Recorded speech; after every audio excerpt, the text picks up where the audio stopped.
Epstein is Pizzagate. Let that sink in for a minute. Jeffrey Epstein is Pizzagate. 10 years ago, Pizzagate was by far the #1 trending topic on Twitter. But the claim of pedophile elites who preyed on children was so insane that Pizzagate was shrugged off as a wild fever dream of a conspiracy theory.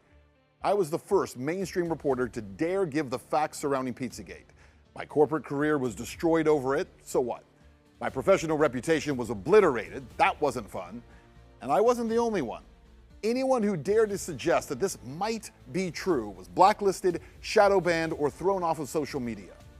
But then, just days ago, the largest dump of Epstein files revealed what some of us have been telling you for a decade, that Pizzagate is real. Not that there is a pizza parlor at the center of a child trafficking ring, but that child trafficking rings run by some of the most powerful people in the world do exist.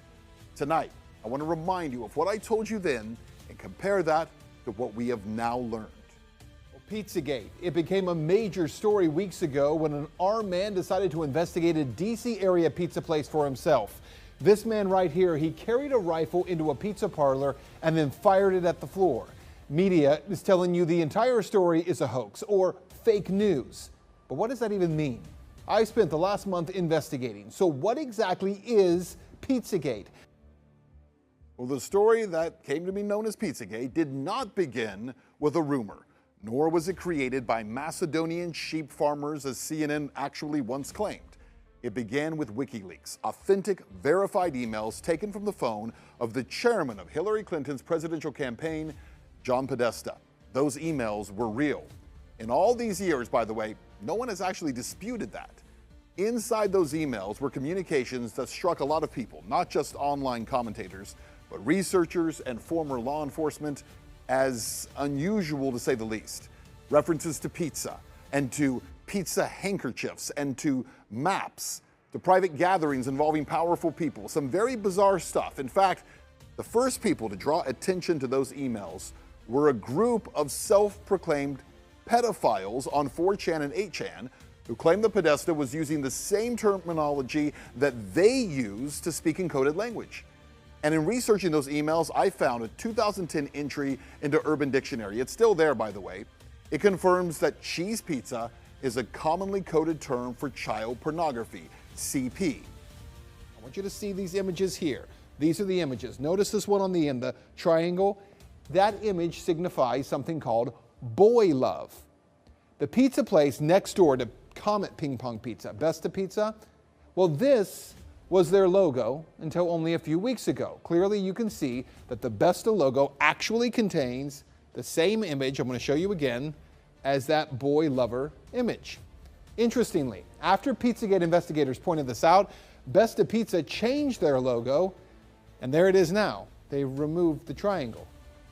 Yeah, 10 years ago, I was called a dangerous conspiracy theorist and a madman for claiming that pedophiles and possibly even pedophile elites might use coded language, even though it was online pedophiles who said that's exactly what they do.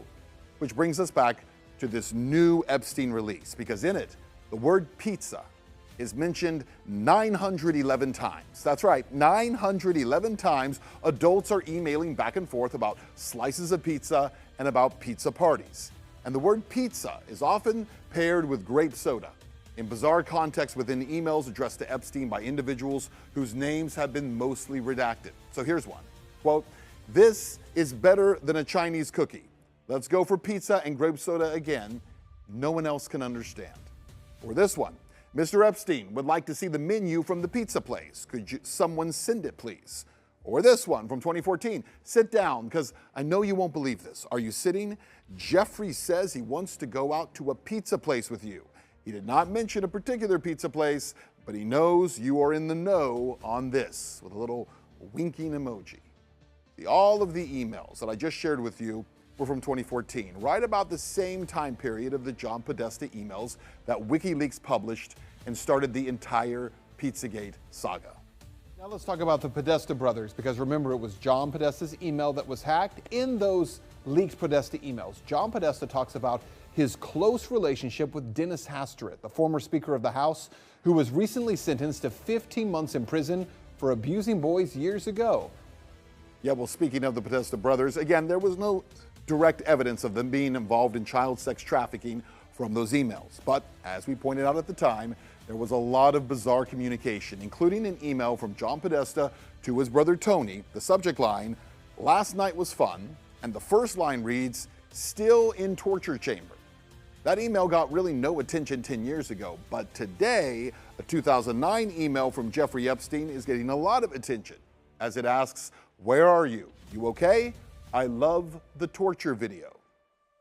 To the fallout from the latest release of the Jeffrey Epstein documents, they include communications between the rich and powerful, from the co-owner of an NFL team to billionaires like Elon Musk.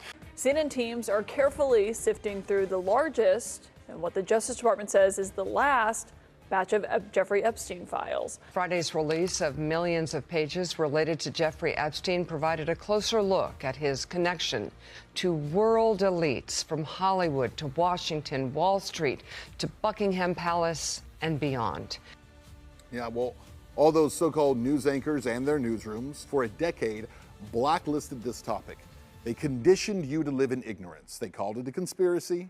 They called me and so many others dangerous for even looking.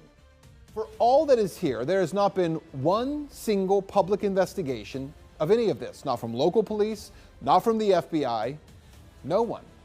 And that has to be the big question, not for Podesta or for pizza parlor owners, but for law enforcement. Based on what may be or may not be here, the big question is, why hasn't any investigation taken place? Well, 10 years later, no investigation ever took place. It's a failure of a complicit government and also of a corporate media that didn't just ignore this evil. They helped to cover it up and keep it operating in the shadows. See, by refusing to engage honestly in 2016, by choosing mockery over investigation, by silencing questions instead of asking them, they created the very environment where this evil could thrive. See, they didn't kill bad information as they pretended. They guaranteed it would survive. See, I wasn't censored the way that I was because my reporting was false. I was censored because it was dangerous. Dangerous to narratives, dangerous to reputations, dangerous to a media culture that had grown comfortable acting as a gatekeeper rather than a watchdog. See, the unspoken rule was simple. Some questions are not allowed. Not because they're wrong, no, but because they lead to the truth. And the truth? Pizzagate, at least in the form of a cabal of elites and powerful people who delight in the physical and sexual abuse of children, is real. Remember how we started. Epstein is Pizzagate. But the other reality it's time to accept, Pizzagate is much more and much bigger than just Jeffrey Epstein.